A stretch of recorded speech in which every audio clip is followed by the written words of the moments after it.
Hi everybody, No Touchy with Touchy Gaming here. So today I just wanted to go back on Pokequest.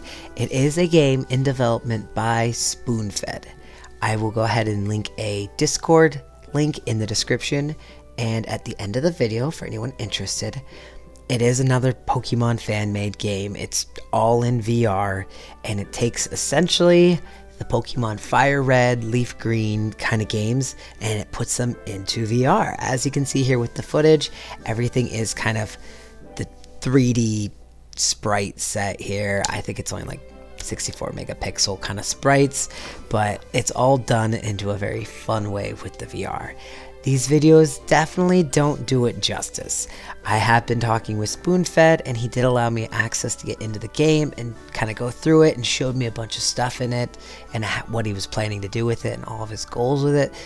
And it is so much fun in there. There's still a bunch of things he's working on. He's gotten a really nice, good, smoothed out battle transition, so it feels just like playing your Pokemon Fire Red on the Game Boy, but you're inside the game. It's all around you, and it's just so fun to incorporate that with all the nostalgia of such a fantastic game we all love. So I know everyone had different favorite in their Pokemon series of what they liked for the Game Boys to the DS versions, even up to the Switch with the new Pokemon Sword and Shield. So that's all aside, it is still a very fun fan-made game, and it's still an awesome way to be able to, hopefully in the future here soon, play with your friends online in a VR Pokemon experience. Alright, so I do just want to touch into some of the things that the game is offering right now. Currently, it does have dynamic day and night systems, so you can visually see what time of day it is. It's very bright in the middle of the day, a little dimmer in the morning, and very dark at night. I'm sure these lighting aspect ratios will be adjusted over time. It also has IVs and EVs and natures all settable with your Pokemon. So you can still catch your Pokemon with a Jolly nature, which increases their speed but lowers their special attack, things like that. It's still all settable and their stats, everything seems to work just like the normal games. It also seems to have the Pokemon abilities. I don't know how many there are or if it's going to be just like the full-on games, but they were an option as well, so keep that in mind. It also currently has items, just like the Pokemon Game Boy games. You can collect all those same types of items that seem to work so far. You can use potions, you can use repels, and there was rare candy you'll see in here that was working. It does level things correctly. I did test the repels, they were working. I don't know how many steps they took exactly, but after so many, the repel did stop working and I couldn't encounter battles during that time as well. Another working component is evolutions. They are currently working. I did test out the starters to make sure they would all evolve to the Charizard, Blastoise, and Venusaur, and they did all successfully. They're not all programmed to have commands for fighting yet, so Squirtle didn't have any attack moves yet. But those are all just things he's going to continue building in. There's a lot of moves in the game. As you all know, a lot of different skills. So a lot of them have to be finished and put in and also placed correctly onto the Pokemon at the right levels. So that'll just take time for all that. Here you can see with the menu, you do have quite a few options. Right now, all that's working is the bag, the party, and logout.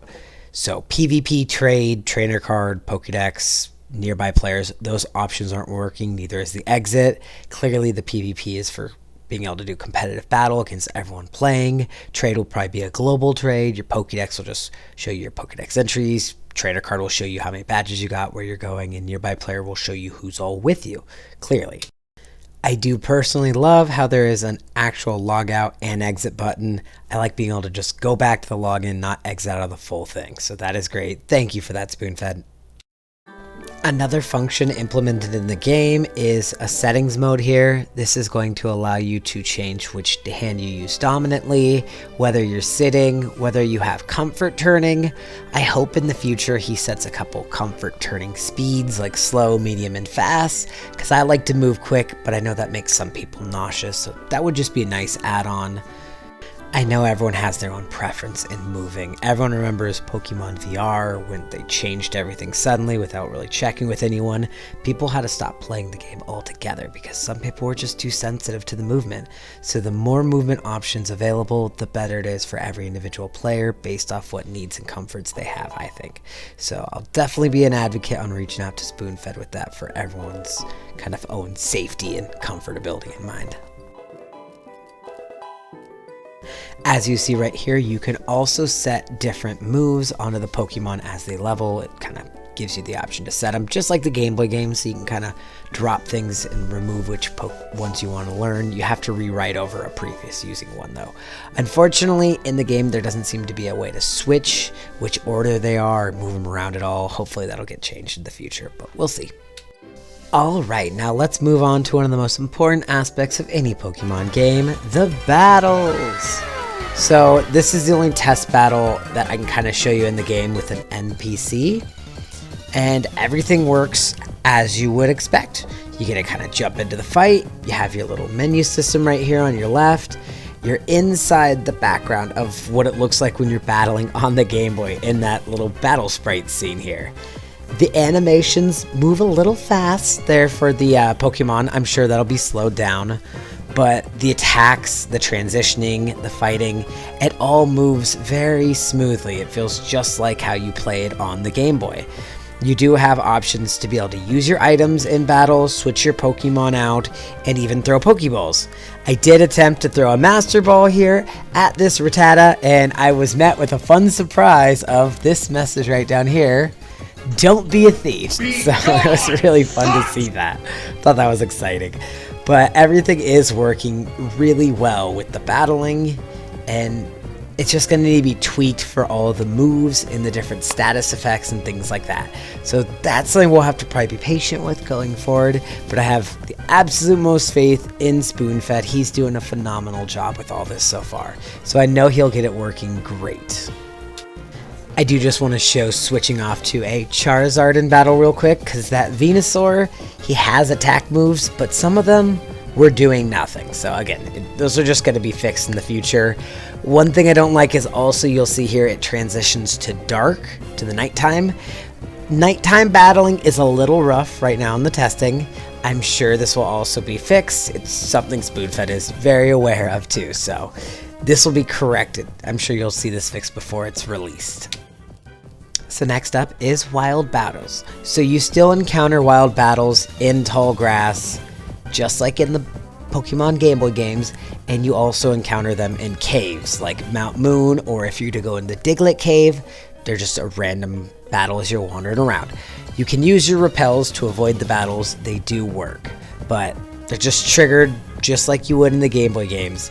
I cannot test it yet because I couldn't go fishing or swimming with Surf, but I'm sure it's planned to be the exact same way with those as well. After battling, the next important thing is going to be healing. So you can go into the Poke Centers. They do work. Right now, I only went into one to kind of test it, and Nurse Joy does heal your Pokemon when you would just click on her. It doesn't give you any kind of notification that it is working right now. It just kind of automatically heals all the Pokemon. So if it does work, along with being in the Poke Center and healing, you can also access your PC. So this is working, but it is a little strange. I'll kind of show you here right now. They ask you how you are, you just have to say that you're fine when you're not really fine, but you just can't get into it because they would never understand. So yeah, I was playing around with it for a minute before I realized that just like the Game Boy PC, there is an actual Pokemon inventory section there, and then you kind of just drag and drop them over, but it's still a little weird. I'm sure this is on the list of fixing. The PC is quite important, so hopefully we get a nice, comfortable, smooth kind of interface for this to get this all fixed up. Also, I'm sure a few of you have at least wondered about it. Am I going to be wandering around in this big old Pokemon world all by myself? No. Clearly, this is going to be an MMO, so you will have other players, and also you will have your trusty Pokemon with you. As you can see here, here is I think that's just my Ivysaur. Oh no, that's my Venusaur, sorry. So there's my Venusaur, and you can switch him out by dragging him there, and then I get my Charizard out. Look at Charizard! He looks like such a beast running around, flapping his little wings behind you. It's so awesome. So after playing around with your companion, I did just kind of wander around the map a lot. He has most of the Johto region completely finished. I know there was a couple kind of the little cave dungeons he has to finish out, like the Diglett Cave, and I think he said the Seafoam Islands, but beyond that, he's got the whole entire map kind of at least done to be able to wander around. It's just running through, adding the correct access and everywhere, getting the gym battles set, putting in the restrictions, and trying to make it rounded and fair for adding Pokemon spawns. I don't know what he's going to do with that. I don't think Spoonfed's even aware himself quite yet. Might be just exactly how it was kind of set in the Pokemon games, might be slightly different spawns. We will see, time will tell. But a lot of this game is kind of ready to at least be able to explore.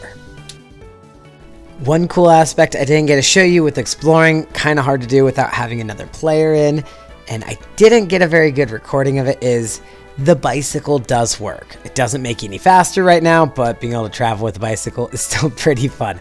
So maybe there could be some cool changes or add-on in artwork to make other rideable things spoon-fed. Suggestion. And with that, that wraps up all the changes that have been made to Pokequest. It is a full-fledged game. It's not quite fully ready for everyone to play, but it's at the end there. Me and Blastoise here just want to thank you all so much for watching. I will be doing videos to keep up with this as I can, hopefully weekly or bi-weekly. You can also join into the Discord for Pokequest. I'll link it along with the Legum Corner. I want to thank you all so much for watching, and don't forget to catch lots of shinies, everyone.